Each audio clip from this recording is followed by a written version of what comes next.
సాటి వీఆర్ఓను ప్రేమించి పెళ్లి చేసుకుంటానని కాలయాపన చేస్తుండడంపై ఆమె బంధువులు వీఆర్ఓకు దేహశుద్ధి చేసిన ఘటన చిత్తూరు జిల్లా రామకుప్పంలో జరిగింది.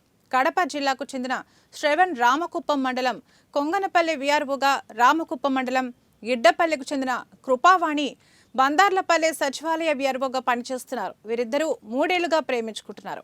అయితే పెళ్లి చేసుకోవడంపై శ్రవణ్ దాటవేత ధోరణి ప్రదర్శిస్తుండటంతో కృపావాణితో పాటు ఆమె బంధువులు తహసీల్దార్ కార్యాలయం వద్ద శ్రావణ్ను నిలదీశారు. సరైన సమాధానం రాకపోవడంతో దేహశుద్ధి చేశారు.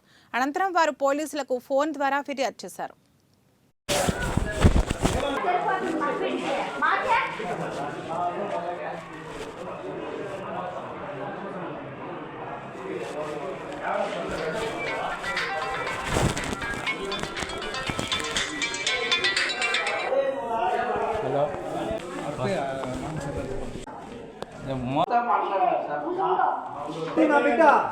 రావణ్ అడగండి ఏం చెప్తారు వాడిని అడుగు.